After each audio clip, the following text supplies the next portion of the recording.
सरकार इकबाल से चलता है, सरकार विश्वास से चलता है। अगर जनता को लगे कि नहीं यार ये लोकसभा तो ठीक कर रहा है, ये जो गलत आदमी है, जैसे मानते हैं कि मनु भाई परमार का जो बदनामी हो रहा है, ये जो मनु भाई परमार जो बीपीएससी का अध्यक्ष है, इस पर 420 का केस है, इस पर महादलित का पैसा चोरी का आरोप है।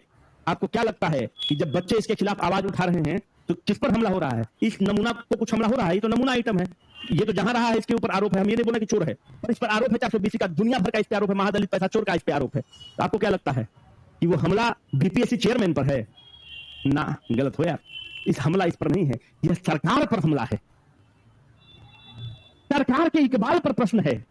और मैंने आपको बार बार बताया है कि सरकार तंत्र से नहीं चलती है, सरकार इकबाल से चलती है। एक बार जनता के निगाह में हो जाए कि देखो भ्रष्ट आदमी को ये बनाया है, सरकार की इकबाल चली जाएगी, सरकार की वजूद चली जाएगी इसमें है, क्योंकि इसकी नियुक्ति सरकार ने की है। और ये आदमी क्या है? नमूना आइटम है, महादलित है, भ्रष्ट है, इसमें 420 का आरोप है, तो सरकार का इकबाल खतरे में है।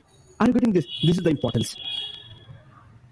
जुडिशियल एक्टिविज्म पे सरकार को, जुडिशियल एक्टिविज्म पे कोर्ट को इसलिए आना पड़ता है क्योंकि तुम एब्यूज ऑफ पावर करते हो। एब्यूज ऑफ द पावर इस केस में कैसे हो रहा है भाई? एब्यूज ऑफ पावर इसलिए हो रहा है कि तुम इस व्यक्ति पर विजिलेंस का जांच लगाते हो। जो व्यक्ति पर विजिलेंस का तुम जांच लगा रहे हो, विजिलेंस कौन कर रहा है? बिहार सरकार कर रहा है इस व्यक्ति पर विजिलेंस का जांच, और बिहार सरकार ने इसको नियुक्त कर रहा है जो चेयरमैन। हद आइटम हो रहे भाई। इसका मतलब कि जो तुम विजिलेंस, इस व्यक्ति को जब तुम चेयरमैन नियुक्त कर रहे हो तो विजिलेंस का रिपोर्ट आता है, उस विजिलेंस के रिपोर्ट को तुमने नजरअंदाज किया। तुम इसको कह रहे हो कि 420 के केस में फंसा हुआ है, तुम ही इसको कॉन्स्टिट्यूशनल पद पर दे रहे हो। तो या तो ये सही है या ये गलत है, या तो ये सही है या ये गलत है। तुम ही इस पे जांच भी कर रहे हो, तुम ही इसको चोर भी कह रहे हो कि सिद्ध करो पैसा 4 करोड़ चोरी किया है, और तुम इसको चेयरमैन भी बना रहे हो। दोनों में से कोई ना कोई तो दिक्कत है। तुम क्या कर रहे हो? सरकार एब्यूज कर रहा है अपने पावर का। सरकार क्या कर रहा है? मिसयूज कर रहा है अपने पावर का। अब इस पे क्या करेगा? जुडिशियल एक्टिविज्म की जरूरत है, जुडिशरी इसको लेगा रडार पे। What's wrong in that? Judicial activism is coming into force because the executive of the legislative arm of the government is misusing its power, it is abusing its power. Hence, the judicial activism becomes the need of the hour.